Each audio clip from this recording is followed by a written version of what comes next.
Hello everyone, मैंने एक series start किया है। मैंने इस सीरीज़ में 10 इयर्स की जितना सारा पीआईक्यू है, प्रीलिम्स यूपीएससी की प्रीलिम्स का। ओके, सो उस टॉपिक को मैं लूँगी और पीआईक्यू का टॉपिक जो होता है वो पीआईक्यू का टॉपिक मैं लूँगी। पहले उस टॉपिक को मैंने एनालिसिस करूँगी। ओके, पहले होगा एनालिसिस के बाद होगा उस टॉपिक को हम विथ शॉर्ट नोट से हम उसको रिवाइज़ करेंगे। ओके, और कॉन्सेप्ट भी थोड़ा थोड़ा डिस्कस हो जाएगा डीप में, और देन हम उस टॉपिक को टोटली हम रेडी करेंगे। विद इन हमने तो टारगेट लिया कि विद इन 20 जनवरी हम टोटल पीआईक्यू एवरी सब्जेक्ट की टोटल पीआईक्यू हम कवर करेंगे, एवरी सब्जेक्ट की। ओके, टोटल पीआईक्यू हम कवर करेंगे। यही मेरा टारगेट है एक्चुअली। चलें देखते हैं क्या क्या हो सकता है। Okay, done. आप पिछली क्लास अगर तुम देखना चाहते तो वो मिल जाएगा चैनल पर। यहाँ पर देखो,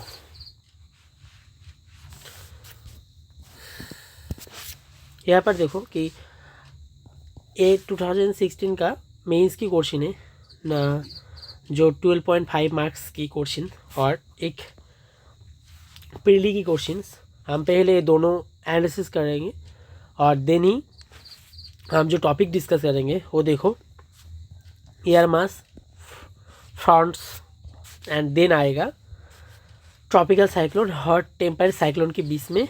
ओके, ट्रॉपिकल साइक्लोन और टेम्परेट साइक्लोन के बीच में जो डिफरेंस है और कंपैरिजन है वो कंपैरिजन हम देखेंगे। It's a very few topics which I will discussed and then hope so. मैंने अगर इस टॉपिक हो गया ना तो यहाँ पर तुम गेस कर सकते हो कि टोटल 11 क्वेश्चन से 11 क्वेश्चन उसका एनालिसिस हम करेंगे और देन हम नेक्स्ट क्लास से इंडियन जियोग्राफी स्टार्ट कर देंगे। देखो यहाँ पर इस पीआईक्यू में क्या पूछा है। यहाँ पर पीआईक्यू देखो, पीआईक्यू में बोला कि पहली बात तो ये बताओ कि व्हाट इज़ द एयर मास, इसको एक्सप्लेन इसका कॉन्सेप्ट जो है वो कॉन्सेप्ट डिस्कस करो और कॉन्सेप्ट के साथ इसका एक्सप्लेन भी डिस्कस करो, और एयर मास की role and macro climate change. Okay, its role in macro climate change में इसका रोल क्या है वो देखेंगे हम। क्या क्या बताया यहाँ पर कि what is the concept of the air mass है ना, how it's explain its role and in macro, I mean macro something it's big. Okay, big climate change जो टोटल वर्ल्ड के क्लाइमेट चेंज होता है उस वहाँ पर क्या रोल प्ले करते हैं एयर मास, वो हम देखें। पहले तो एयर मास के बारे में ही तो जानना पड़ेगा। एंड देन और एक क्वेश्चन यहाँ पर इस टॉपिक में है कि south Atlantic and south eastern Pacific reason, south Atlantic and south eastern Pacific reason जो होता है ना, south Atlantic south eastern Pacific region in the tropical attitude. Okay, tropical attitude में साउथ ईस्टर्न और साउथ अटलांटिक जो Pacific region है वो cyclone do not originated, what is the main reason. यही एक क्वेश्चन अभी जो साइक्लोन चल रहा है, रिसेंट न्यूज़ जो आए साइक्लोन से बहुत ज़्यादा डिस्ट्रॉय हो गया है श्रीलंका पर, तो वो डिस्ट्रॉय साइक्लोन की वजह से ही हुआ।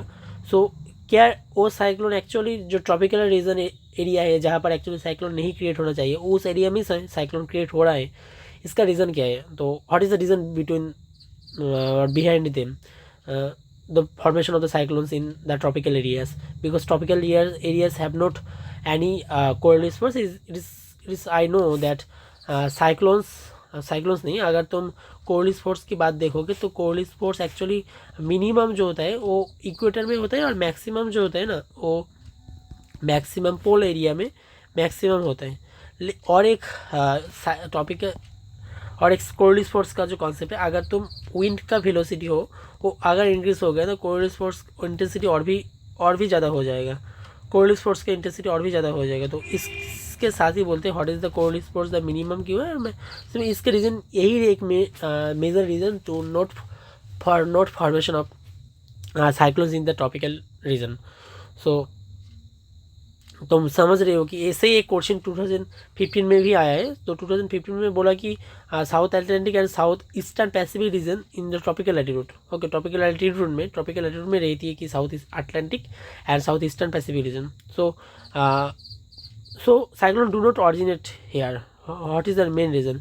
तो यहाँ पर देखो कि सी सरफेस टेम्परेचर स्लो कभी नहीं हो सकता, क्योंकि यह ट्रॉपिकल रीजन है। ट्रॉपिकल रीजन अगर होगा तो टेम्परेचर ज़्यादा होगा, तो टेम्परेचर ज़्यादा होगा तो प्रेशर रिड्यूस होगा। तो बिल्कुल भी ऑप्शन 1 तो नहीं हो सकता। ऑप्शन बी अगर तुम देखोगे ना, तो ऑप्शन बी, इस रीजन को इंटर ट्रॉपिकल कन्वर्जेंस जोन बोलते हैं।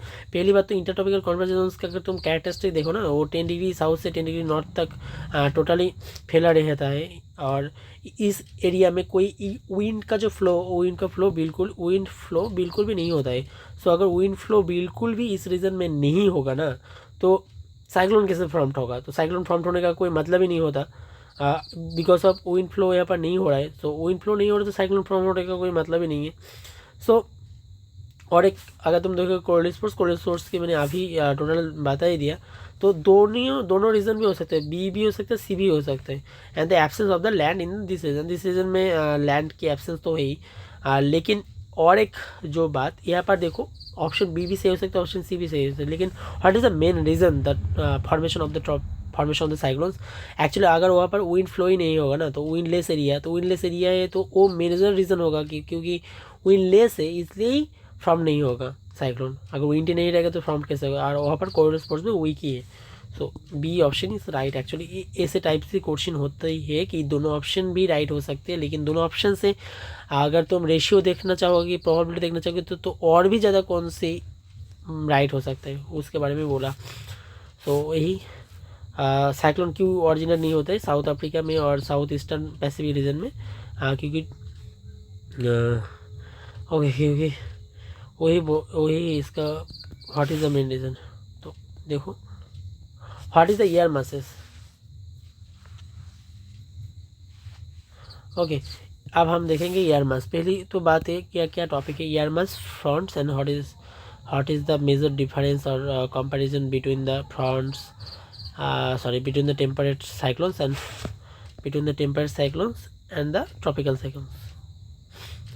सो एयर मास की अगर तुम देखना चाहते हो कि इस एरिया में क्या क्या हम डिस्कस करेंगे, कि पहली बात तो एयर मास क्या है, और एयर मास के लैग की बात बोले, एयर मास कितना एक्सटेंड हो सकता है, major air mass, that's what is air mass, और एयर मास में क्या लैग है, और एयर मास के कितनी एरिया में एक्सटेंड हो सकता है, और मेजर एयर मास क्या है, और इसका सोर्स रीजन क्या है, और क्लाइमेटिक इम्पैक्ट क्या होता है एयर मास के ऊपर, what is the climatic impact on air mass. So अगर हम बोले कि what is the air mass, तो एयर मास मेन कैरेक्टरिस्टिक्स तुम देखोगे जो मेन डिस्टिंक्टिव होमोजीनियस कैरेक्टरिस्टिक्स, तो वहाँ पर टेम्परेचर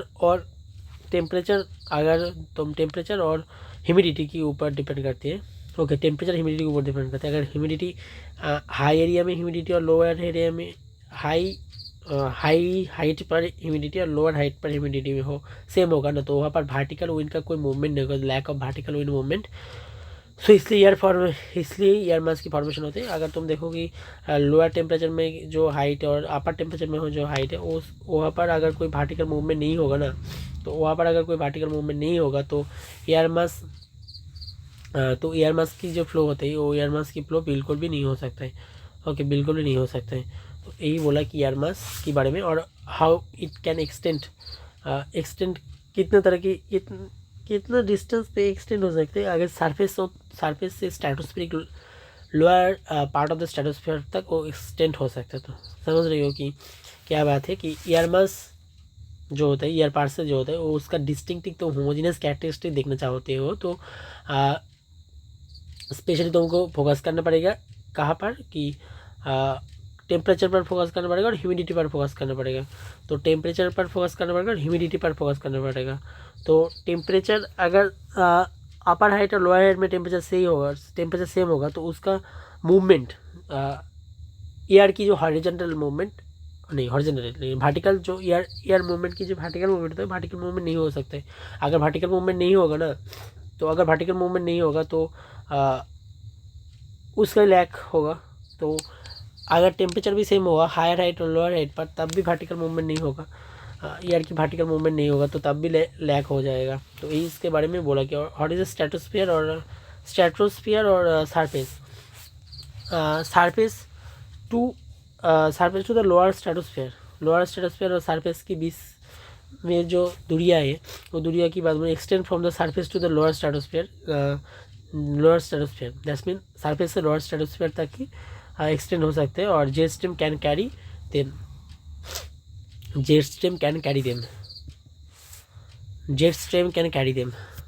उसको जेट स्ट्रीम क्या करते हैं, कैरी करते हैं। What is the major air mass is the maritime tropical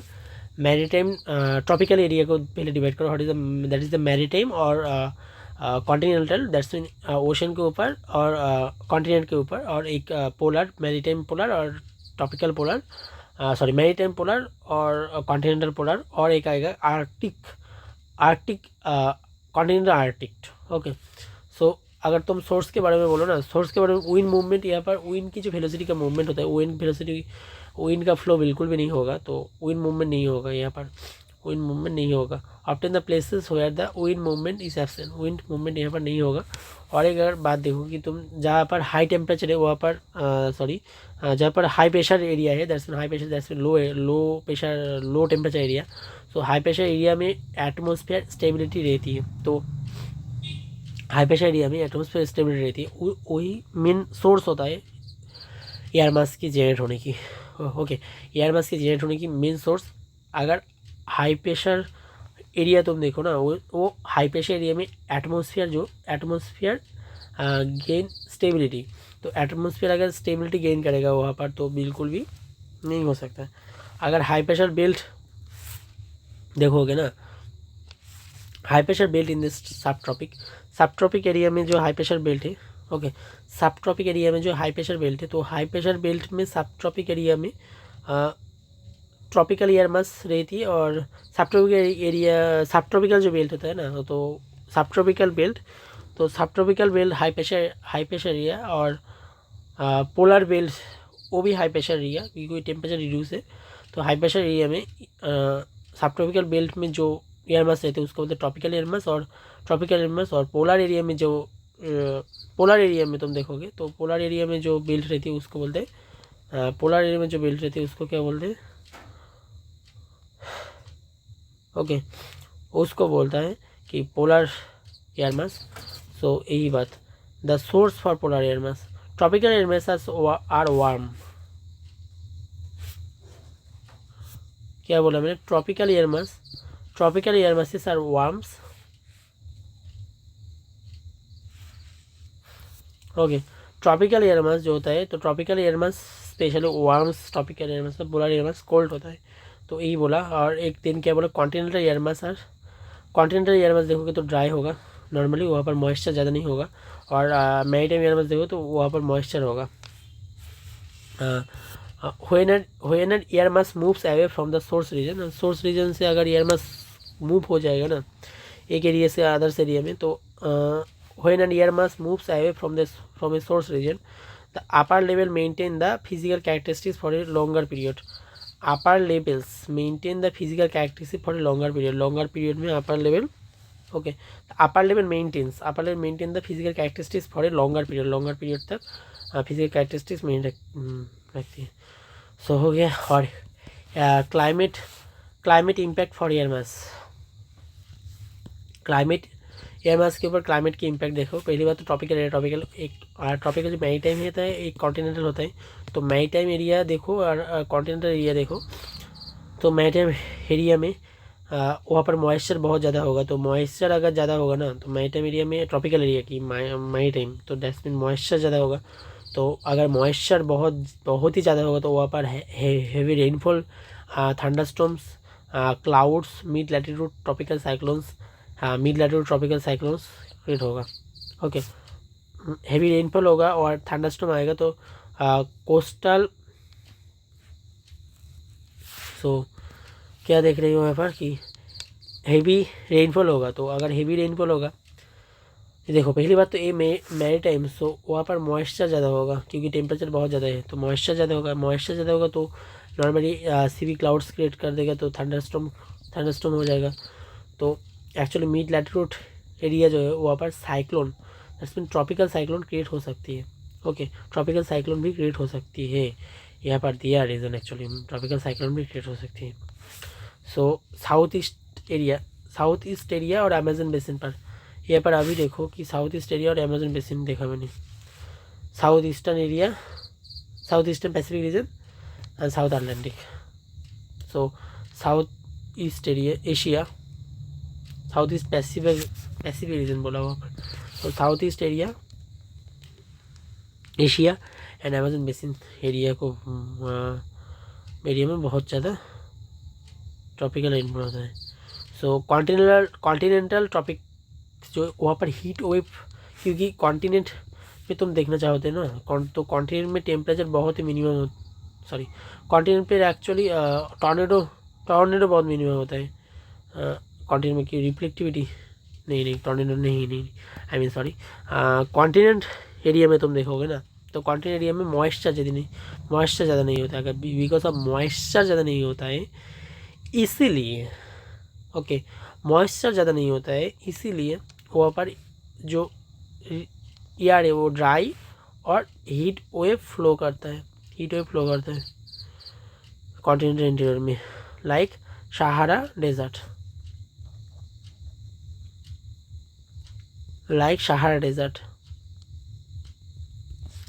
और सेंट्रल ऑस्ट्रेलिया, सहारा डेजर्ट और सेंट्रल ऑस्ट्रेलिया की रीजन, इसको बोलते हैं continental tropical. Okay done, okay. अब हम देखेंगे पोलर रीजन में, पोलर में क्या होगा, पोलर में मैरीटाइम पोलर होगा और कॉन्टिनेंटल पोलर होगा।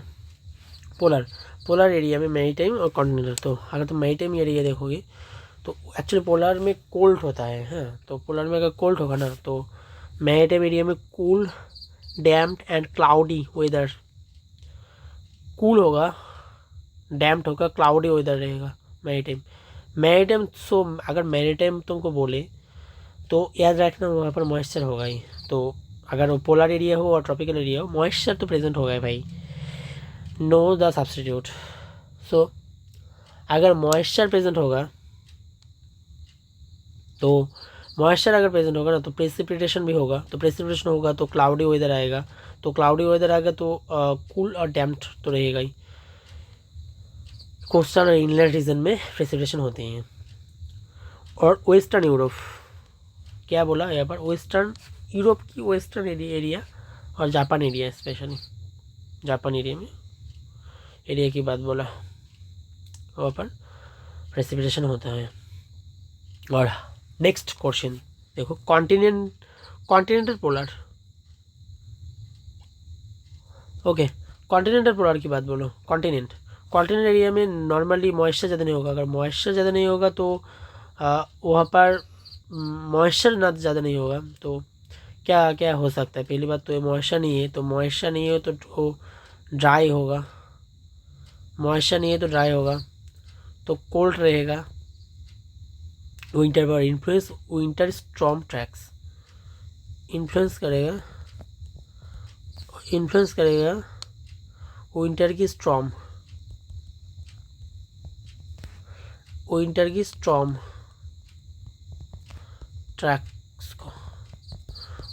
स्टॉर्म ट्रैक्स को क्या करेगा, वो इन्फ्लुएंस कर देगा, तो रशिया और कनाडा। अब हम देखेंगे आर्कटिक एरिया में। देखो आर्कटिक जो होता है ना वो कॉन्टिनेंटल आर्कटिक बोलते हैं उसको, और frigid temperature and clear sky यहाँ पर क्लियर रहेगा, और नॉर्थन कनाडा के नॉर्थन एरिया और ग्रीनलैंड एरिया और स्कैंडिनेविया, सो उसके बारे में बोला।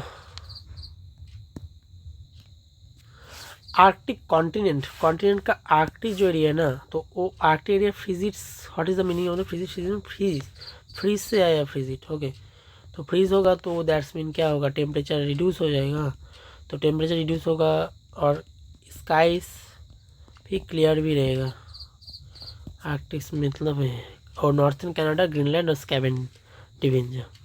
तुम एक बात ये नोटिस करके देखो कि पीआईक्यू में लोकेशन बेस्ड भी क्वेश्चन था इस एरिया से, तो अगर लोकेशन बेस्ड भी क्वेश्चन था तो थोड़ा थोड़ा लोकेशन भी याद रखना पड़ेगा कि कौन से एरिया की बात बोली। ओके, नेक्स्ट देखो, नेक्स्ट क्या पूछा कि equatorial, maritime equatorial, heavy rainfall and maritime equatorial, नहीं इक्वेटोरियल, इक्वेटोरियल एरिया की बात बोली यहाँ पर। रेनफॉल बहुत ज़्यादा होता है और थंडरस्टॉर्म भी बहुत होता है इक्वेटोरियल रीजन में। Indonesia and Malaysia and West Africa, gulf of Guinea. Overall impact of the global climate, temperature regulation करता है यहाँ पर। प्रिसिपिटेशन पैटर्न रेडी होता है और weather system and storms, weather system भी होगा और स्टॉर्म भी मिलेगा और सेशनल वेरिएबिलिटी भी मिलेगा। ओके, और सेशनल वेरिएबिलिटी भी मिलेगा यहाँ पर। तो समझ ही रही हो क्या क्या बात बोला।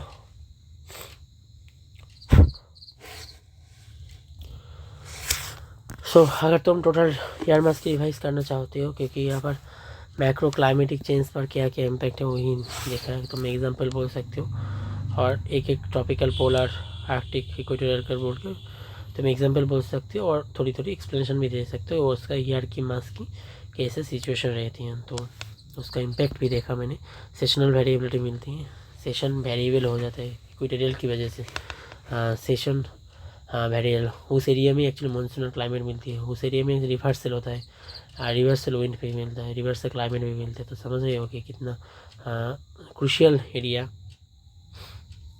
तो sessional variability, temperature regulation, temperature भी रेगुलेट होता है बिकॉज उस एरिया में टेम्परेचर बहुत ज़्यादा हो, तो टेम्परेचर ज़्यादा होता है तो प्रेसिपिटेशन भी होगा, प्रेसिपिटेशन भी होगा। तो वार्म मॉइस्चर एरिया और because of equatorial and weather system and storm. So क्या क्या बोला पहले फिर से बताती हूँ कि what is the air mass. तो ईयर मास क्या क्या है, ईयर मास एक्चुअली पहली बात तो ये कि एयर मास की स्पेशल कैरेक्टरिस्टिक जो होते हैं वो ह्यूमिडिटी और टेम्परेचर के ऊपर डिपेंड करते हैं, स्पेशली होमोजेनियस डिस्टिंक्टिव कैरेक्टरिस्टिक्स। अगर तुम हाई हाइट पर और लोअर हाइट पर भी ह्यूमिडिटी सेम रहेगा तो यहाँ पर वर्टिकल मूवमेंट बिल्कुल भी नहीं होगा, वर्टिकल मूवमेंट बिल्कुल भी नहीं होगा। अगर तुम हाई टेम्परेचर एरिया देखोगे और लोअर टेम्परेचर एरिया देखोगे यहाँ पर भी वर्टिकल मूवमेंट भी बिल्कुल भी नहीं होगा। तो इसके बारे में इसको बोलता है क्या, इसको क्या बोलते हैं, इसको बोलते हैं lack of vertical movement. Okay, that's mean lack रहती है कि इसका वर्टिकल मूवमेंट का लैक रहती है। ओके, लैक रहती है कि इसका वर्टिकल मूवमेंट जो होता है ना, तो वर्टिकल मूवमेंट का क्या रहती है, लैक रहती है। पहली बात तो अब कितने देर एक्सटेंड हो सकता है, देखिए पहली बात तो ये ट्रोपोस्फियर टोटली कवर कर देगा और स्ट्रेटोस्फियर के लोअर लेवल तक वो एक्सटेंड हो सकते हैं। तो इसके एक्सटेंड के बारे में मैंने बोला। और एक्सटेंड के बाद मेजर ईयर मासेस क्या है, पहली बात तो मेजर अगर तुम ईयर मासेस देखना चाहते हो कि देखो ट्रॉपिकल एक ईयर मास है, ट्रॉपिकल ईयर मास के मैंने दो टाइप में डिवाइड किया और पोलर ईयर मास के मैंने दो टाइप में डिवाइड किया, और एक आर्कटिक ईयर मास और एक इक्वेटोरियल ईयर मास। ओके, अगर हम ट्रॉपिकल ईयर मासेस को डिवाइड कर दिया तो वहाँ पर कॉन्टिनेंट आएगा और कॉन्टिनेंटल ईयर मास रहेगा और रहेगा क्या, maritime air mass same, continental air mass, maritime air mass same, यहाँ पर एक ही, और यहाँ पर इक्वेटोरियल। सो अगर तुम ट्रॉपिकल के मैरीटाइम एरिया देखोगे ना, तो मैरीटाइम एरिया को पहले बात देखो, tropical that's mean temperature is very very high, तो यहाँ पर मॉइस्चर हाई रहेगा। तो मॉइस्चर अगर ज़्यादा रहेगा तो प्रेसिपिटेशन भी होगा और थंडरस्टॉर्म भी सीन होगा। प्रेसिपिटेशन रहेगा, थंडरस्टॉर्म सीन होगा। समझो पहली बात कि मैंने क्या क्या पूछा, प्रेसिपिटेशन रहेगा, थंडरस्टॉर्म भी सीन होगा। ओके, प्रेसिपिटेशन, थंडरस्टॉर्म रहेगा और क्यूमुलस क्लाउड भी प्रेजेंट रहेगा। अगर इसका रीज़न की बात बोलो ना, इसका अगर रीज़न की बात बोलो तो रीज़न, स्पेशल रीज़न जो एरिया, तो वो क्या क्या बोला मैंने, मैरीटाइम ना, तो मैरीटाइम के स्पेशल रीज़न की अगर तुम बात बोलो ना, तो रीज़न आएगा साउथ ईस्टर्न और Amazon basin, south eastern Asia जो already south eastern Pacific region बोला वहाँ पर, और अमेजन बेसिन पे अमेजन बेसिन की जो बात बोलेगा ना, तुमको अगर बोलेगा कि अमेजन बेसिन में किसके रीज़न से, अमेजन बेसिन में what is the main reason of the Amazon basin to heavy rainfalls, okay, because of the tropical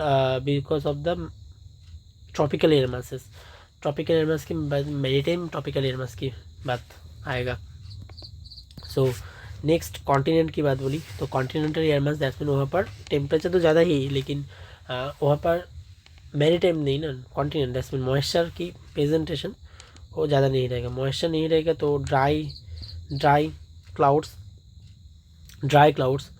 so dry clouds, warm होगा, और that's mean heat wave flow होगा।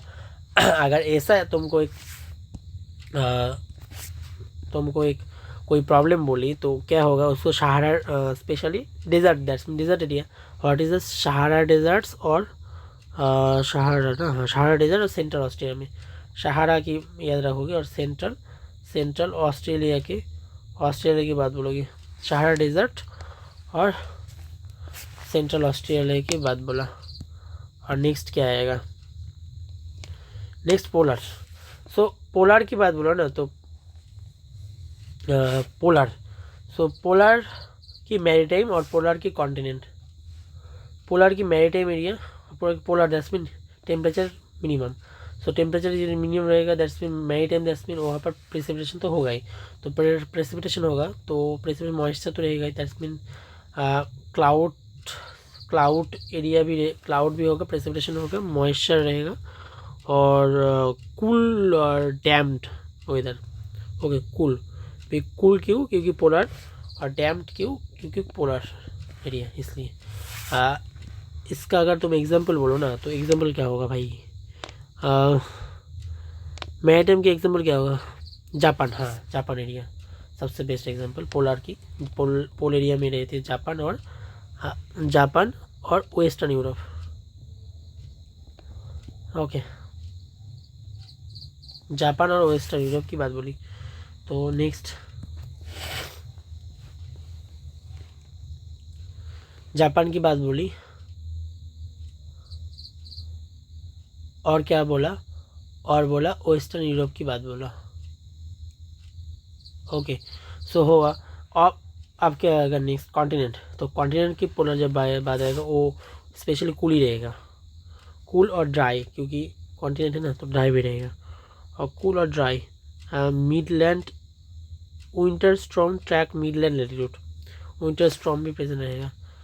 और इसका next अगर तुम बात बोला तो रशिया की साइबेरिया और कनाडा, रशिया की साइबेरिया और कनाडा की रीजन, साइबेरिया और कनाडा की रीजन। और आर्कटिक कॉन्टिनेंटल की बात बोली, आर्कटिक कॉन्टिनेंट की बात बोली तो आर्कटिक कॉन्टिनेंट बोला ना तो याद रखना, Arctic that's mean last area, frigid temperature रहेगा, फ्रिजिड और क्लियर स्काई, फ्रिजिड और clear sky, specially Canada, northern Canada, एक north pole of earth, okay, so northern Canada और स्कैंडिनेविया, स्कैंडिनेविया, ओके, स्कैंडिनेविया। तो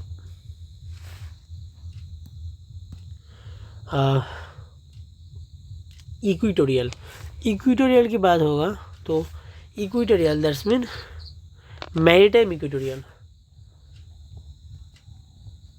okay, that's mean maritime equatorial. What is the equatorial? Okay, that is the equatorial, that's mean maritime equatorial, done. So maritime equatorial की जब बात आएगी, equatorial area that's mean वहाँ पर moisture बहुत ज़्यादा, moisture ज़्यादा होगा दैट्स मीन थंडरस्टॉर्म आएगा, प्रेसिपिटेशन होगा, मॉइस्चर ज़्यादा होगा, थंडरस्टॉर्म आएगा, प्रेसिपिटेशन आएगा। West Africa gulf of Guinea, okay, gulf of Guinea, West Africa, और क्या ऐसा ही। और इसका इम्पैक्ट तुम देखोगे ना, इम्पैक्ट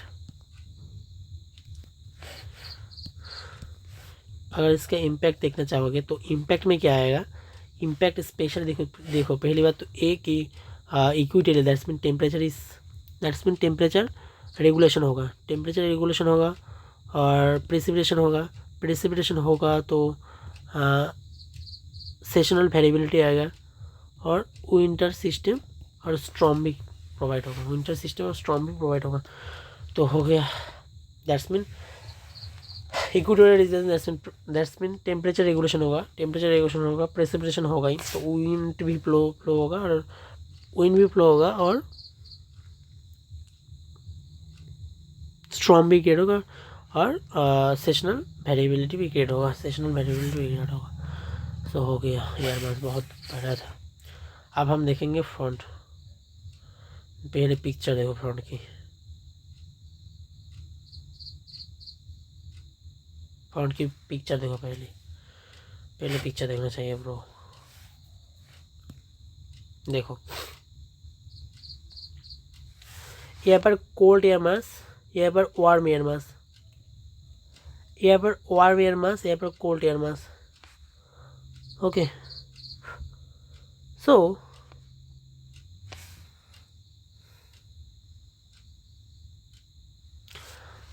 अगर टेम्परेचर, मैंने पहले बोला अगर टेम्परेचर ज़्यादा होगा, नहीं होगा तो मिनिमम होगा ना, तो डेंसिटी ज़्यादा होगा। अगर डेंसिटी ज़्यादा हुआ तो मास ज़्यादा होगा, अगर मास ज़्यादा हुआ टेम्परेचर रिड्यूस, डेंसिटी ज़्यादा मास ज़्यादा। ओके हुआ। और वार्म की मतलब टेम्परेचर ज़्यादा, that's mean density reduce, temperature ज़्यादा density reduce, that's mean density reduce, that's mean mass reduced. तो अगर रिड्यूस्ड मास की यार बोलोगे तो वो इजीली अपर डायरेक्शन में मूवमेंट करना स्टार्ट करते हैं। हुआ डन। पहली तो एयर मास की मूवमेंट हुआ। अगर टेम्परेचर रिड्यूस हुआ ना तो प्रेशर ज़्यादा, टेम्परेचर ज़्यादा हुआ तो pressure low, that's mean high pressure से लो प्रेशर की डायरेक्शन में फ्रंट की डायरेक्शन होगा, एयर फ्लो होगा। एयर फ्लो और एयर मास की फ्लो दोनों अलग चीज़ है। एयर मास की फ्लो तो इस डायरेक्शन में बता दिया, इस डायरेक्शन में। अगर कोल्ड, इसका बोलते हैं कोल्ड फ्रंट। और what is the warm front?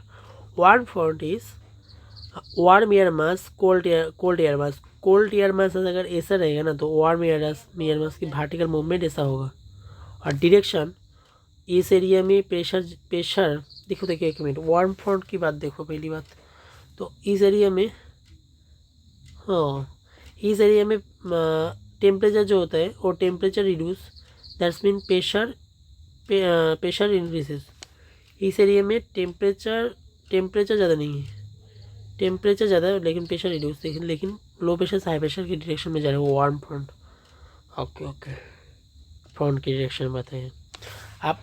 ऑक्लूट front that's mean cold air mass, दोनों कोल्ड एयर मास ऐसा रहेगा, दैट्स मीन अगर कोल्ड और वार्म, कोल्ड है और दैट इज वार्म, तो कोल्ड और एयर मिक्स रहेगा तो वार्म एयर मास की बात बोली, इसी डायरेक्शन में जाएगा और इसका डायरेक्शन यही होगा, कोल्ड से कोल्ड की तरफ।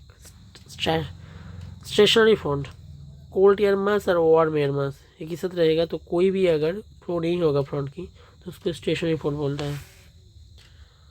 कोल्ड एयर मास की मूवमेंट डाउनवर्ड और upper air mass, warm air mass की movement upward. Cold air cool air mass की मूवमेंट थोड़ी नीचे से और अपर वार्म एयर की मास की मूवमेंट ऐसी, cold air mass. Warm occlusion the approaching air is warmer,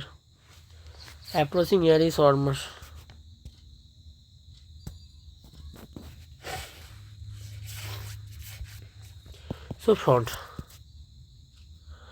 के बारे में देखो आप। पिक्चर तो मैंने देख लिया भाई, वार्म ओकुलेशन देखा मैंने, ओकुलेशन और कोल्ड ओकुलेशन मैंने देखा। अब यार पर देखो 3 डायमेंशन बाउंड्री की बात बोली। Found frontogenesis, what is the characteristics, what is the type. Okay, अगर 3 डायमेंशन बाउंड्री की बात बोला तो 3 dimension boundary zone between 2 air masses of contrasting characteristics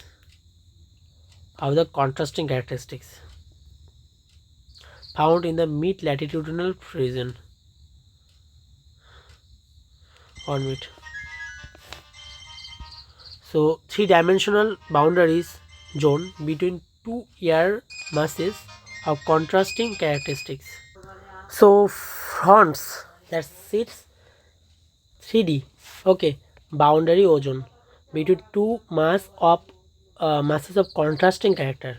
अगर टू अपोजिट एयर मास आएगा कि सपोज ट्रॉपिकल कॉन्टिनेंटल ट्रॉपिकल और कॉन्टिनेंटल ट्रॉपिकल और maritime polar two air mass एक ही साथ कॉन्ट्रास्टिंग होगा, ओके, कॉन्ट्रास्टिंग कैरेक्टर के टू एयर मास आएगा, उसके बिटवीन जो बाउंड्री है ना 3-डायमेंशनल बाउंड्री, वो 3-डायमेंशनल बाउंड्री को ही वो बाउंड्री में फ्रंट्स क्रिएट होता है, ओके, उस 3-डायमेंशनल बाउंड्री में फ्रंट्स क्रिएट होता है. Found in the mid latitude regions, mid latitude region में फाउंड होता है. That's mean that is the continent, okay, continent, and that it is a mid latitude, okay, mid latitude region. This is the mid latitude region. And frontogenesis,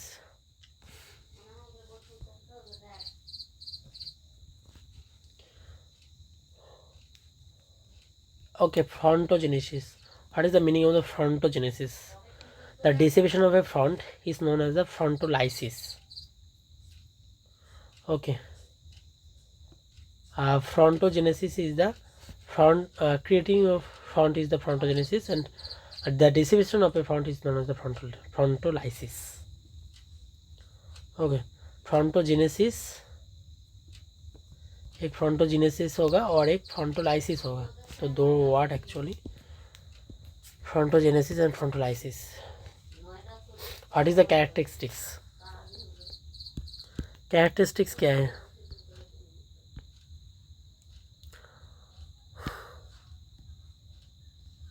Characteristics is more the temperature contrasting between the two air masses and the less the thickness.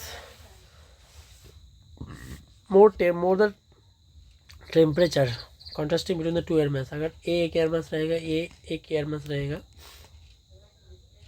Okay, तो दोनों air mass की बीच की जो temperature है वो temperature बहुत ज़्यादा होगा, बहुत ज़्यादा है, बहुत मिनिमम. अगर ये बहुत ज़्यादा, बहुत मिनिमम, एक कोल्ड होगा और एक high, okay, that's mean heat ज़्यादा होगा,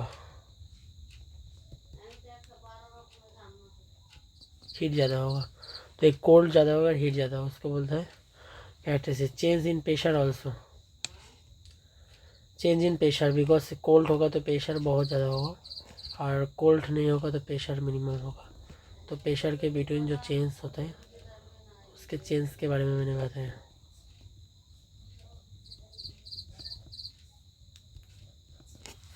ओके, उसके चेंज के बारे में मैंने बताया.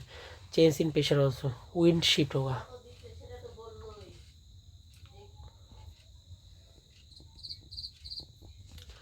विंड का शिफ्ट होगा कि क्योंकि विंड एक एरिया से अदर्स एरिया में फ्लो होगा, तो विंड का शिफ्ट होगा. upliftment, gradual and forced of the warm air, upliftment,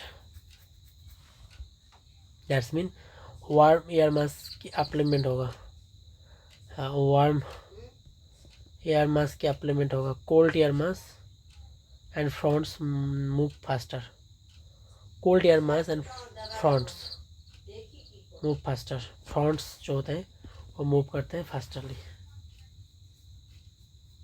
यही जो मैंने पहले एक्सप्लेन किया. क्या क्या एक्सप्लेन किया यहाँ पर मैंने क्या क्या एक्सप्लेन किया? अगर दो एयर मास रहेगा, highly temperature difference, two air mass contrasting with each other, what is the cold air mass and the warm air mass. Cold air mass, that's mean pressure increases, that's mean pressure increaser और temperature ज़्यादा होगा, temperature ज़्यादा होगा तो pressure degree से होगा, तो temperature का डिफरेंस आएगा और विंड शिफ्ट होगा, तो टेम्परेचर का डिफरेंस आएगा तो विंड ऑल्सो शिफ्टेड, और अपलिफ्टमेंट भी आएगा because cold air mass year और कोल्ड एयर मास और वार्म एयर मास के बीच में, कोल्ड एयर मास और वार्म एयर मास के बीच में मास की भी चेंज आएगा। तो मास की अगर चेंज आएगा तो उसका अपलिफ्टमेंट भी हो जाएगा। ओके, उसका अपलिफ्टमेंट भी होगा।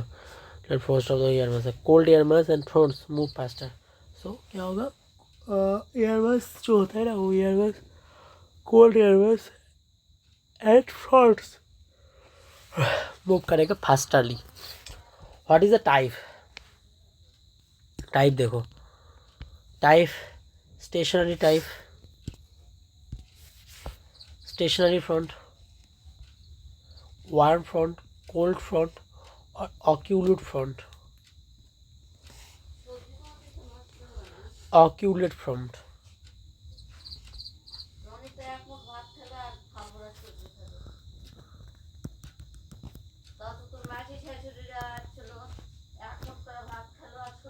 Okay. Stationary front, that's mean front क्या रहेगा यहाँ पर, स्टेशनरी रहेगा। कब फ्रंट स्टेशनरी रहेगा? अगर neither advance significantly, that's mean stationary, cold air mass और वार्म एयर मास दोनों एक ही साथ रहेगा। अगर दोनों एक ही साथ रहेगा ना, तो एक ही टाइप के दोनों एक ही साथ रहेगा, कोल्ड एयर मास और वार्म एयर मास, तो वहाँ पर स्टेशनरी सिस्टम अगर नाइदर एडवांस सिग्निफिकेंटली, एक ही साथ एक ही टाइप होगा, ऐसा एक सिस्टम होगा और ऐसा एक सिस्टम होगा। इसका बोलता है वार्म एयर मास और cold air mass. So cold air mass और वार्म एयर मास, कोल्ड होगा ये वार्म होगा। ओके, तो कोल्ड एयर मास और अगर वार्म एयर मास एक ही साथ रहेगा तो उसको स्टेशनरी फ्रंट बोलता है। और वार्म की जो front, warm front, what is a warm front? Warm front अगर होगा ना तो एक ऐसा होगा, एक ऐसा होगा और एक ऐसा आएगा, तो इसको बोलता है क्या, warm front, cold and warm.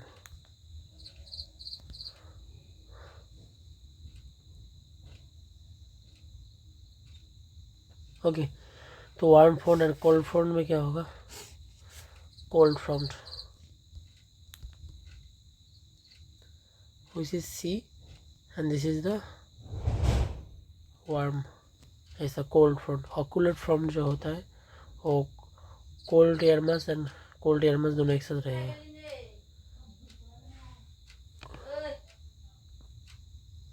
Cold air mass and cold air mass एक ही साथ रहेगा, और वार्म नहीं तो warm air mass and warm air mass एक ही साथ रह सकते हैं, तो ऐसे भी हो सकता है। इसको मतलब अगर वो कोल्ड एक साथ रहेगा तो उसको बोलेगा वार्म ऑक्यूलेशन, और वार्म एक साथ रहेगा तो उसको बोलेगा cold occlusion. Neither advance significantly, clouds, warm front जो होता है, warm air mass advance into the region of cold air mass, warm air mass ये नहीं रहेगा। ओके, यहाँ पर only warm. So warm air mass advance into the region of a cold air mass, warm air mass cold air mass में, warm cold air mass advance into हो जाएगा। Steady rain, यहाँ पर रेन क्रिएट होता है, steadily rain होता है। Cold front जो होता है, firms when A cold air mass, when a cold air mass advance and the displace a warm air mass, and the displace a warm air mass. Thunderstorms, heavy rain, hail and tornado, heavy rain, hail and tornado forms when a cold air mass advance and displace a warm air mass. Okay, so cold air mass advance होगा और warm air, then occur fast moving cloud, cold front की fast moving होगा, और ठीक है slower moving warm front, slower move होगा warm front, that's mean cold front और warm front.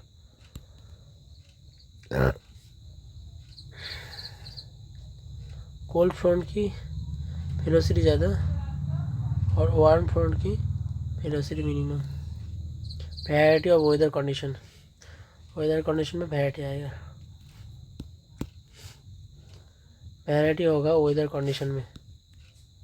Okay, एक warm occlusion and cold occlusion. The year ahead of the warm front is cooler than the year behind the cold front. The year ahead of warm front is cooler than the year behind the cold front. But the year behind the cold front is cold than the year ahead of the warm front. Okay. So, what is the fronts? फिर से इसको discuss करना पड़ेगा, थोड़ी एक ट्रिकीली याद रखना होगा।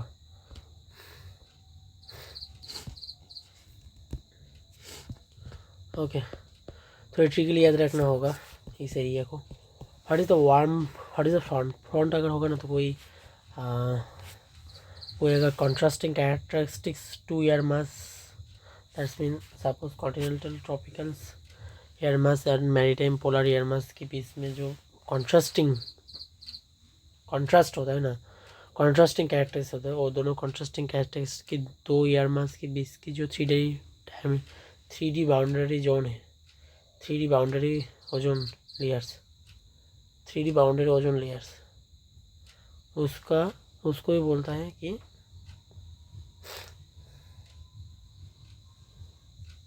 Fronts found in the mid latitude region, mid latitude region में फाउंड होता है।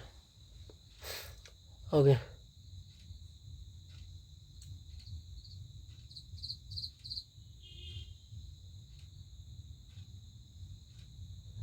मिड लैटिट्यूड रीजन में फाउंड होता है।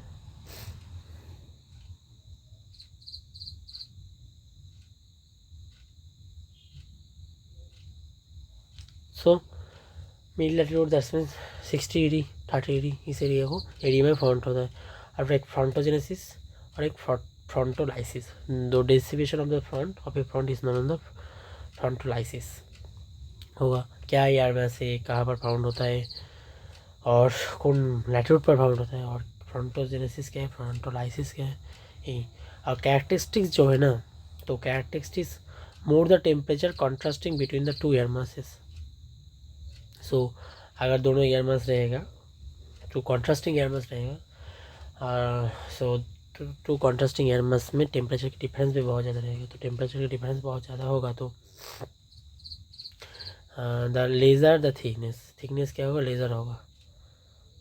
मोर the temperature contrasting between the two air masses, दो एयर मास के बीच में टेम्परेचर अगर कॉन्ट्रास्ट रहेगा तो थिकनेस लेस रहेगा।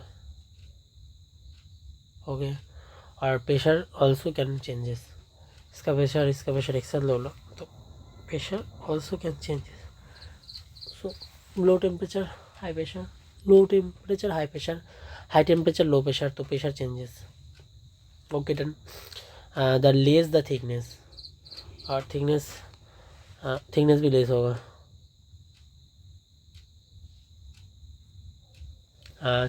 चेंज इन प्रेशर ऑल्सो, दोनों एयर मास के बीच की जो प्रेशर है ना, वो प्रेशर भी चेंज होगा।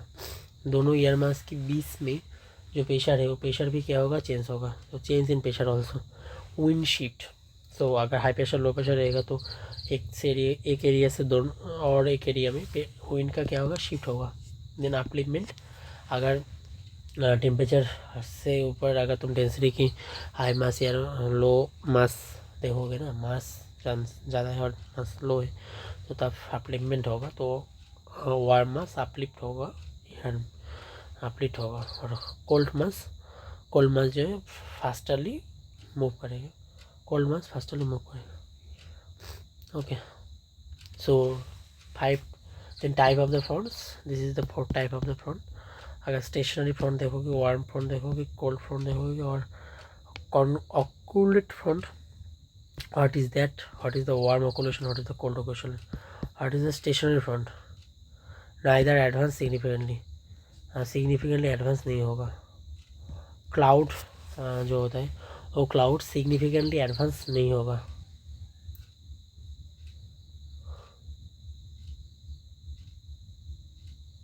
क्लाउड जो होता है वो क्लाउड सिग्निफिकेंटली एडवांस्ड नहीं होगा।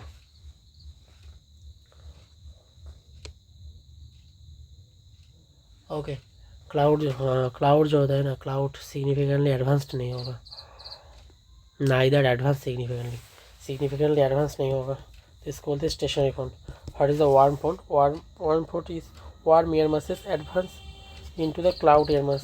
स्टेडी रेन होगा, स्टेडी रेन यहाँ पर फ्लो होगा, तो यहाँ पर cloud air mass and warm air mass। तो ना इधर एडवांस सिग्निफिकेंटली स्टेशनरी एडवांस में नहीं होगा, दैट्स मूवमेंट नहीं होगा। क्लाउड एयर mass यहाँ पर रहा या वार्म एयर mass यहाँ पर रहा, कोल्ड एयर वार्म एयर पर रहा। लेकिन इसके बीच में जो ये नहीं होगा, यहाँ पर ये होगा, यहाँ पर भी होगा, ये दोनों में ही एडवांस हो जाएगा। ओके, दोनों में ही एडवांस हो जाएगा। लेकिन जस्ट इसका यहाँ पर रेन ज़्यादा नहीं, रेन नॉर्मल लेवल यहाँ पर। सो नोटिस करो, पहली बात तो इसका बीच में डिफरेंस है ना, डिफरेंस को समझने की कोशिश करो। अगर डिफरेंस को समझने की कोशिश करोगे तो हो जाएगा। ओके, तो ईआर जो होता है, ईआर यहाँ पर लो, दैट्स मीन स्टेडी, और यहाँ पर ईआर जो होता है ना, यहाँ पर ओनली क्लाउड रहते हैं, ओनली क्लाउड रहता है, बिल्कुल रेन रहता है, यहाँ पर रेन हो जाता है। ओके, रेन हो जाता है। और यहाँ पर cold air masses advance and displace a warm air masses। cold air masses advance in displacing the warm air masses। advance in displace a warm masses, cold air masses आएगा। हाँ, cold air masses advance नीचे आएगा, displace होगा warm air masses। सो हम यहाँ पर क्या देख रहे थे कि मैंने और भी एक यहाँ पर लिख लिया। पहली बात तो यहाँ पर देखो कि जो नोटिस करो, हाँ यहाँ पर विंड का कोई फ्लो नहीं होगा, यहाँ पर विंड का फ्लो होगा, यहाँ पर भी फ्लो होगा, यहाँ पर भी होगा, यहाँ पर भी होगा। तो बिल्कुल यहाँ पर एडवांस सिचुएशन में नहीं जाएगा ना, इसलिए स्टेशन ही बोलता है। लेकिन यहाँ पर क्लाउड का फॉर्मेशन होगा, लेकिन रेन नहीं होगा। अगर वार्म फ्रंट देखोगे ना, तो वार्म फ्रंट में वार्म एयर मास एडवांस होगा, advance into the region of a cold air mass. Okay, तो ए से अपर रीजन में जाएगा, एयर का फ्लो भी इस डायरेक्शन में होगा। तो यहाँ पर रेन होगा, स्टेडी रेन होगा, उसका ड्रिजली बोलता है। एंड कोल्ड फ्रंट जो होता है ना, तो कोल्ड फ्रंट इस डायरेक्शन में जाता है, और यहाँ पर रेन बहुत ज़्यादा होगा, टॉर्नेडो लाइक होगा, और थंडरस्टॉर्म भी क्रिएट होगा। समझ रहे हो कि रेन क्लाउड ओनली, रेन नहीं, रेन स्टेडी में होगा जिसको ड्रिजली बोलता है, और रेन बहुत ज़्यादा होगा, टॉर्नेडो बहुत ज़्यादा होगा, थंडरस्टॉर्म भी जो बहुत ज़्यादा क्रिएट होगा। एंड देन ऑक्लूड फ्रंट जो होता है ना, तो वो ऑक्लूड फ्रंट में तुम देखोगे वार्म ऑक्लूशन होगा और कोल्ड ऑक्लूशन होगा। तो अगर वार्म ऑक्लूशन होगा ना, तो वहाँ पर वार्म फ्रंट कोल्ड फ्रंट से बहुत ज़्यादा होगा, क्योंकि वार्म फ्रंट की कूलिंग बहुत ज़्यादा होगा कोल्ड फ्रंट से भी, और यहाँ पर कोल्ड फ्रंट की कूलिंग बहुत ज़्यादा होगा वार्म फ्रंट से। तो इसको कोल्ड ऑक्लूशन बोलते हैं। कोल्ड में वार्म फ्रंट की कूलिंग बहुत ज़्यादा होगा, सॉरी कूल फ्रंट की कूलिंग बहुत ज़्यादा होगा वार्म फ्रंट से। यहाँ पर वार्म फ्रंट की कूलिंग कूल फ्रंट से बहुत ज़्यादा होगा। ओके, तो यार a hit the warm front is cooler than the, हाँ नहीं, वैरायटी ऑफ वेदर कंडीशन। तो वेदर कंडीशन में यहाँ पर बहुत वैरायटी क्रिएट होगा, क्योंकि अगर ऐसा कोई सिचुएशन नहीं है, यहाँ पर सिचुएशन एक ही कैरेक्टरिस्टिक्स का है। और fast moving cold front overtake, that's mean cold front जो है ना, उसका वेलोसिटी बहुत ज़्यादा होता है, और वार्म फ्रंट है उसका वेलोसिटी मिनिमम है। सो कोल्ड फ्रंट की वेलोसिटी ज़्यादा, वार्म फ्रंट की वेलोसिटी मिनिमम, और वैरायटी वेदर की वैरायटी होगा। So what is the type of front? मैं रिपीटेशन कर रहा हूँ बहुत ज़्यादा, क्योंकि हमारा मेमोरी में और तुम्हारा मेमोरी में परमानेंटली एंट्री हो जाए। तो स्टेशनरी फ्रंट जो होता है, तो वहाँ पर समझ रही हो, अगर तुमको होगा तुम स्किप कर सकते हो थोड़ी, no problem. Stationary that's mean यहाँ पर कोई मूवमेंट नहीं होगा, that's mean no advanced, only cloud formation होगा, लेकिन रेन नहीं होगा। और वार्म फ्रंट जो है वहाँ पर मूवमेंट होगा, अपवर्ड मूवमेंट भी होगा, यहाँ पर रेन स्टेडली होगा, तो इसको ड्रिजली बोलते हैं। और कोल्ड फ्रंट जो है यहाँ पर भी मूवमेंट होगा, यहाँ पर अपवर्ड मूवमेंट भी होगा। So cold mass cold mass is advanced air, और यहाँ पर warm mass is advanced. Okay, यहाँ पर वार्म मास एडवांस, कोल्ड में cold mass advanced, and displace a warm air mass.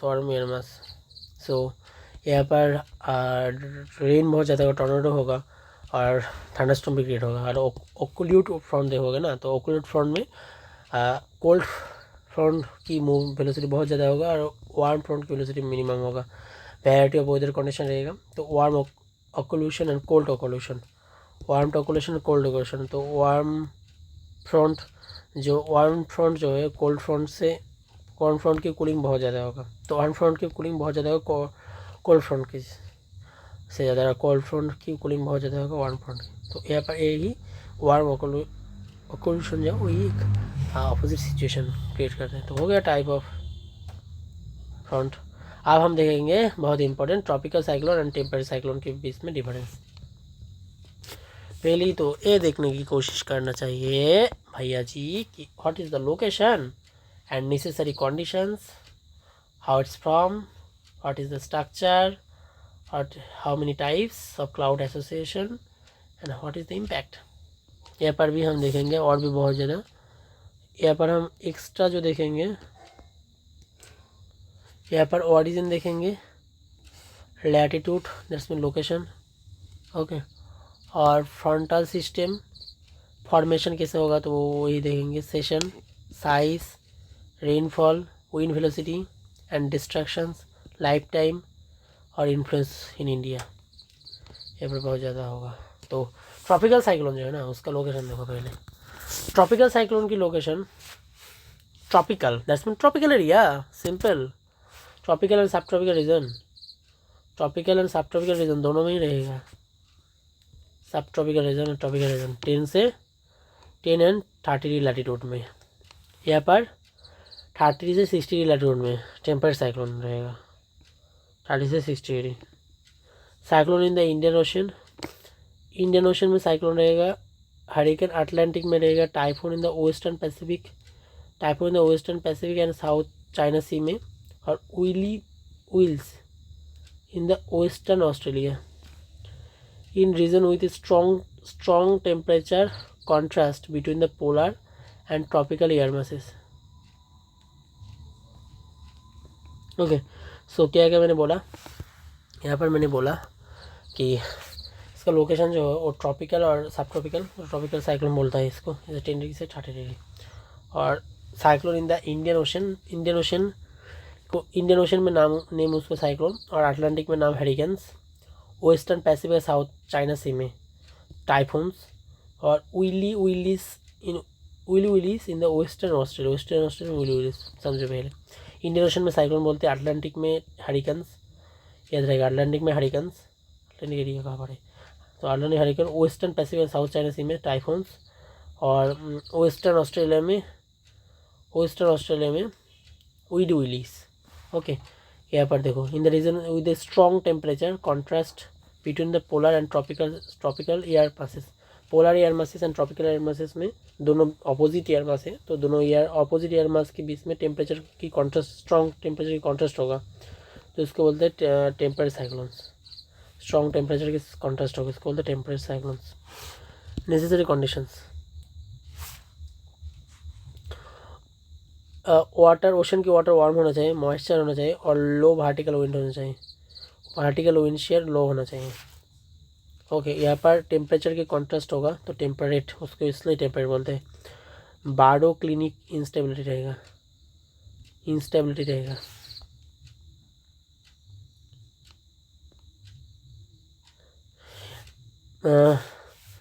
Formation, temperate cyclones from along frontal boundary में create होगा, and begin with the development of stationary front की development से begin होगा।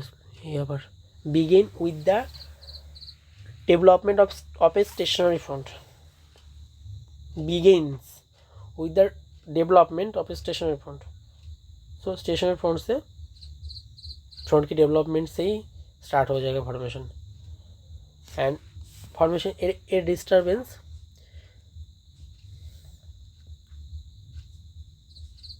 साइक्लोजेनेसिस and depression,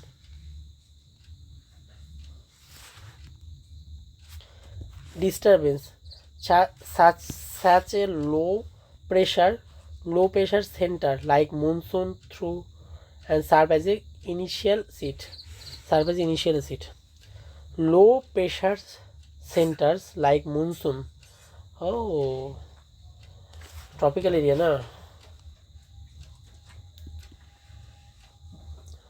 tropical area तुम देखोगे ना, तो tropical area में एक्चुअली टेम्परेचर जो होता है ना, वो टेम्परेचर बहुत ही मिनिमम टेम्परेचर होता है. मिनिमम टेम्परेचर तो सॉरी ट्रॉपिकल एरिया में टेम्परेचर हाई था, उसमें प्रेशर मिनिमम. तो प्रेशर मिनिमम आएगा तो वहाँ पर अगर हम ये भी जानते हैं वहाँ पर ट्रॉपिकल विंड मिलता है, सॉरी मूनसूनल विंड मिलता है, जो सेशनल विंड होता है. तो वही इनिशियली फॉर्मेशन साइक्लोन की फॉर्मेशन स्टार्ट कर देता है. If the atmospheric and the oceanic condition are favorable. Okay, so atmospheric and oceanic condition are favorable, the disturbance may undergo cyclogenesis. Cyclogenesis में start हो जाएगा. That's mean favorable condition होना चाहिए. Atmospheric condition favorable होना चाहिए. Cyclogenesis. If the condition persists, the depression continue to strengthen into the cyclone. फिर से क्या, अगर टेम्परेचर यहाँ पर बहुत ज़्यादा, तो टेम्परेचर बहुत ज़्यादा होगा तो प्रेशर मिनिमम होगा. तो टेम्परेचर ज़्यादा प्रेशर मिनिमम टेम्परेचर ज़्यादा प्रेशर मिनिमम. दैट्स मीन यहाँ पर मानसूनल विंड भी होता है, जो स्पेशली ऑरिजिनेट करता है साइक्लोन को, ऑरिजिनली साइक्लोन को वो क्रिएट कर देता है. ओके, और वहाँ पर जो ओशनिक कंडीशन है ना, तो वो ओशनिक कंडीशन फेवरेबल कंडीशन है. Oceanic condition are favourable. यहाँ पर क्या बोला मैंने, oceanic condition are favourable, the disturbance में अंडरगो साइक्लोजेनेसिस से डिस्टर्बेंस स्टार्ट हो जाएगा. साइक्लोजेनेसिस बोलते हैं. The atmospheric and the oceanic conditions, अगर एटमॉस्फेयर और ओशन फेवरेबल कंडीशन में रहेगा, तो डिस्टर्बेंस साइक्लोजेनेसिस में स्टार्ट हो जाएगा. If the condition persist and the depression continue to strengthen. If condition रहेगा ना, तो एटमॉस्फेरिक और ओशनिक कंडीशन रहेगा सही से, तो बिल्कुल स्ट्रेंथन हो जाएगा साइक्लोन और भी. ओके, साइक्लोन और भी स्ट्रेंथन हो जाएगा और उसका फॉर डिप्रेशन हो जाएगा. इससे सही फॉर्म होगा. फिर से टेम्परेचर ज़्यादा प्रेशर मिनिमम. सो अगर प्रेशर मिनिमम होगा तो फेवरेबल कंडीशन क्रिएट होगा. Low pressure area, that's mean वहाँ पर भी मानसूनल विंड भी फ्लो होती है, तो जो origin of the seed like काम करता है. और the atmospheric and oceanic condition are favourable. होगा. Okay, atmospheric and oceanic condition are favourable अगर रहेगा, ओशनिक और एटमॉस्फेरिक कंडीशन फेवरेबल होगा, तो डिस्टर्बेंस में अंडरगो द साइक्लोजेनेसिस में डिस्टर्बेंस, उसको साइक्लोजेनेसिस बोलता है. और अगर कंडीशन ऐसे ही परसिस्ट रहा ना, तो और कंडीशन ऐसे ही परसिस्ट रहा तो और भी डिप्रेस्ड होगा और स्ट्रेंथन हो जाएगा साइक्लोन स्ट्रेंथन में ट्रांसफर हो जाएगा. एक बार temperature, that's mean frontal boundaries, दोनों फ्रंटल बाउंड्री मैंने अभी देखा कि अगर कोल्ड एयर की फ्रंटल बाउंड्री यहाँ पर देखा मैंने, कोल्ड एयर में टॉर्नेडो क्रिएट होता है. तो कोल्ड एयर की जो फ्रंटल बाउंड्री होता है ना, तो कोल्ड एयर में जो frontal boundary, temperate cyclones from along the frontal boundary, temperate cyclones create होता है फ्रंटल बाउंड्री से क्रिएट होता है. और स्पेशली बिगिन होता है with the development of stationary front से बिगिन हो जाता है स्ट्रक्चर. यहाँ पर अगर स्ट्रक्चर देखो ना, स्ट्रक्चर एक आई रहता है, एक eye wall and at rain band. यहाँ पर स्ट्रक्चर साइक्लोनिक रोटेशन होगा. ऑक्यूलेट फ्रंट देखा मैंने अभी, वार्म और कोल्ड फ्रंट भी देखा. साइक्लोनिक रोटेशन होगा तो northern hemisphere temperate cyclone rotate counter clockwise and clockwise. Southern hemisphere में क्लॉकवाइज. साइक्लोनिक, यह इसको साइक्लोनिक जो रोटेशन है ना, वो नॉर्थ पर काउंटर क्लॉकवाइज एंटी क्लॉकवाइज, और साउथ पर क्लॉकवाइज और नॉर्थ पर काउंटर क्लॉकवाइज, यही साइक्लिक रोटेशन. और ओकुलेट फ्रंट क्या होगा, occluded front, that's mean every front ही मैंने देखा. स्टेशन से स्टार्ट होगा, देन वार्म होगा, देन क्लाउड होगा, देन ओकुलेशन होगा, रोटेशन, तुम साइक्लोन के रोटेशन देखोगे ना तो, और नॉर्थ में काउंटर क्लॉकवाइज और साउथ में anti clockwise. Structure eye wall rainbow, eye wall rainbow, eye wall rainbow.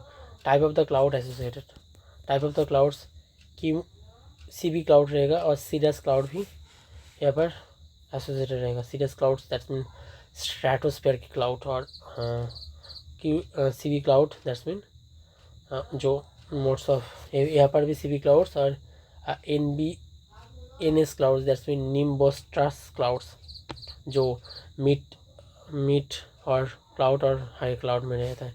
और अल्ट्रोस्ट्रेटस क्लाउड्स, मिड क्लाउड्स जो अल्ट्रोस्ट्रेटस क्लाउड रहेगा। और impact strong wind, heavy rainfall, strong winds, heavy rainfall, strong surge, tornado, economic and humanitarian impact. यहाँ पर precipitation, strong wind, flooding and strong surges.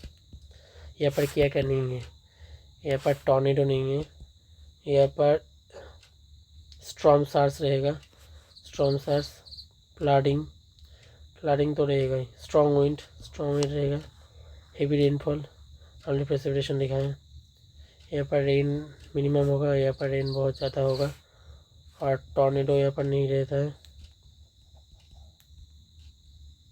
Tornado यहाँ पर नहीं रहता है, और फ्लडिंग यहाँ पर रहता है, फ्लडिंग।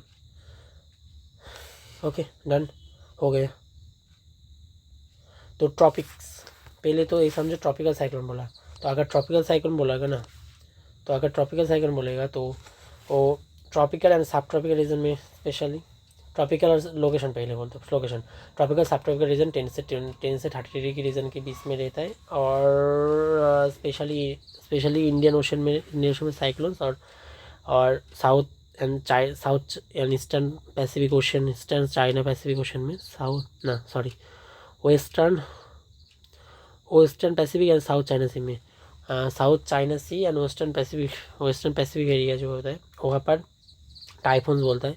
अटलांटिक एरिया जो वहाँ पर हेरिकॉन्स, एंड वेस्टर्न ऑस्ट्रेलिया में विली। ओके। और ट्रॉपिकल साइक्लोन स्पेशली दोनों, अगर पोलर एयर मास और ट्रॉपिकल एयर मास की बीच में जो टेम्परेचर कॉन्ट्रास्ट होता है ना, स्ट्रॉन्ग टेम्परेचर कॉन्ट्रास्ट जो होता है पोलर एयर मास और ट्रॉपिकल एयर मास के बीच में जो टेम्परेचर कॉन्ट्रास्ट होता है ना, उसको बोलता है क्या, टेम्पर्ड साइक्लोन, उसका बोलता है टेम्पर्ड साइक्लोन। वैसे टेम्पर्ड साइक्लोन एक्चुअली कौन सी रीजन बोला कि पोलर एयर मास और ट्रॉपिकल एयर मास के बीच में, पोलर एयर मास और ट्रॉपिकल एयर मास के बीच में, ओके, पोलर एयर मास और ट्रॉपिकल एयर मास के बीच में जो समझ रहे हो एयर मास रहेगा, कॉन्ट्रास्ट होता है, टेम्परेचर की कॉन्ट्रास्ट, क्योंकि हाई टेम्परेचर लो टेम्परेचर, तो अगर हाई टेम्परेचर लो टेम्परेचर तो ऊपर कॉन्ट्रास्ट होगा ना, तो वो कॉन्ट्रास्ट से क्रिएट होगा क्या, टेम्परेचर साइक्लोन उस रीजन में स्पेशल सीन होता है 30 से 60 डिग्री। नेसेसरी कंडीशन क्या है, वार्म ओशन वाटर वार्म रहना चाहिए, मॉइस्चर भी रहना चाहिए, warm moisture and cyclone, warm moisture and vertical wind vertical wind shear low होना चाहिए, वर्टिकल विंड शेयर लो होना चाहिए वर्टिकली। मैंने देखा है एक पीक में था, वर्टिकल विंड शेयर लो होना चाहिए। और टेम्परेचर साइक्लोन जो होता है ना, temperature cyclone that's mean temperature contrast होगा, यहाँ पर टेम्परेचर कॉन्ट्रास्ट होगा। टेम्परेचर साइक्लोन में दोनों टेम्परेचर ऑपोजिट टेम्परेचर रहेगा, एक लो टेम्परेचर हाई टेम्परेचर रहेगा, दैट्स मीन टेम्परेचर कॉन्ट्रास्ट होगा।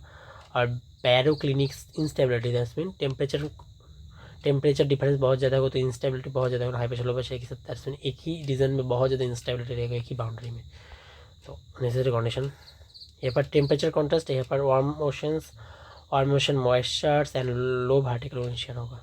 और फॉर्मेशन कैसे होगा, formation because of the low vertical wind share, warm ocean and moisture बहुत ज़्यादा, दैट्स मीन उस एरिया में डिस्टर्बेंस बहुत क्रिएट होगा। सुनो, पहली बात तो ये टेम्परेचर ज़्यादा pressure low, that's mean low pressure area होगा, टेम्परेचर ज़्यादा होगा, दैट्स मीन मॉइस्चर भी ज़्यादा होगा, और मॉइस्चर ज़्यादा होगा। और एक स्पेशल रीज़न जो होना नहीं चाहिए वो वर्टिकल विंड शेयर जो है, वो वर्टिकल विंड शेयर लो होना चाहिए।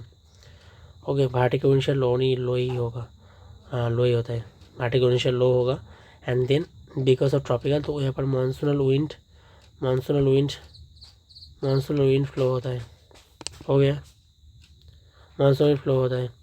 और एक सिचुएशन होना चाहिए कि कंडीशन जो favourable condition under cyclogenesis, that's mean atmosphere and oceanic condition हो जाए वो फेवरेबल होना चाहिए। Atmosphere and oceanic condition favourable होना चाहिए, इसको बोलते हैं फॉर्मेशंस। ये मे अंडरगो द साइक्लोजेनेसिस बोलते हैं इसको।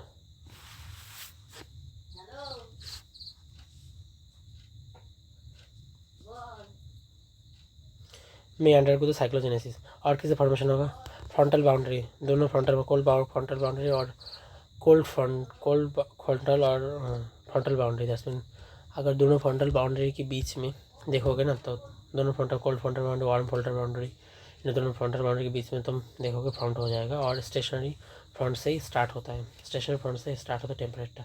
और यहाँ पर स्ट्रक्चर देखोगे, इस पर आई रहेगा, आई वॉल रहेगा और रेनबो रहेगा, रेन बैंड रहेगा, रेन की band, eye wall rain band. और यहाँ पर स्ट्रक्चर देखोगे, यहाँ पर स्ट्रक्चर फ्रंट रहेगा, दैट्स मीन स्टेशनरी फ्रंट से स्टार्ट होगा, देन वार्म फ्रंट और कोल्ड फ्रंट, कोल्ड फ्रंट और देन ऑकुलर फ्रंट भी क्रिएट होगा। दैट्स मीन पहले स्टेशनरी कोई अगर पहली क्लाउड होगा, देन वार्म फ्रंट में देन प्रेसिपिटेशन होगा, दैट्स मीन ड्रिजलिंग बोलते हैं उसको, ड्रिजलिंग, और कांस्टेंट स्टेडी रेन होगा। एंड देन उसके साथ कोल्ड फ्रंट क्रिएट हो जाएगा ऑटोमेटिकली। अगर कोल्ड फ्रंट क्रिएट हो जाएगा तो और भी बहुत ज़्यादा एडवांस कोल्ड फ्रंट एडवांस हो जाएगा। देन टॉर्नेडो नहीं होता है यहाँ पर। Thunderstorm, CV clouds, NB clouds and altostratus cloud भी क्रिएट हो जाता है, उसको ऑल्टोस्टैटिस क्लाउड भी क्रिएट हो जाएगा। तो कोल्ड फ्रंट से होगा, देन कोल्ड फ्रंट और कोल्ड फ्रंट से क्या होगा, वार्म मास की जो कूलर बहुत ज़्यादा होगा नॉर्मली वार्म एयर फ्रंट से, ऐसा सिचुएशन आएगा। ओके, ऐसा सिचुएशन आएगा कि वार्म वेलोसिटी बहुत ज़्यादा हो जाएगा, कोल्ड फ्रंट की वेलोसिटी बहुत ज़्यादा होगा, वार्म फ्रंट की वेलोसिटी मिनिमम हो जाएगा। वेलोसिटी ज़्यादा वार्म फ्रंट की मिनिमम। अगर तुम देखोगे कि नॉर्थन हेमिस्फीयर जो है ना, तो नॉर्थन हेमिस्फीयर में काउंटर क्लॉकवाइज और साउथर्न हेमिस्फीयर में क्लॉकवाइज होगा। नॉर्थन हेमिस्फीयर में काउंटर एंटी क्लॉकवाइज और साउथर्न हेमिस्फीयर में क्लॉकवाइज साइक्लोनिक रोटेशन होगा, बस कंप्लीट। और टाइप देखोगे क्लाउड्स का, CV clouds and seeds cloud, that's mean stratosphere में तक जाते हैं। और सीवी क्लाउड्स, एनबी क्लाउड्स और ऑल्टोस्ट्रेटस क्लाउड भी रहेगा। इम्पैक्ट कैसे रहेगा, यहाँ पर बहुत इम्पैक्ट होगा क्योंकि सीवी क्लाउड स्पेशली रहेगा ना, तो बहुत इम्पैक्ट होगा। Strong wind, heavy rainfall, heavy rainfall रहेगा, टॉर्नेडो होगा और इकोनॉमिक एंड ह्यूमैनिटेरियन इम्पैक्ट रहेगा। और स्टॉर्म चार्ज भी क्रिएट होगा। यहाँ पर टॉर्नेडो नहीं क्रिएट होगा, स्टॉर्म चार्ज होगा, फ्लडिंग होगा, स्ट्रॉन्ग विंड होगा, प्रेसिपिटेशन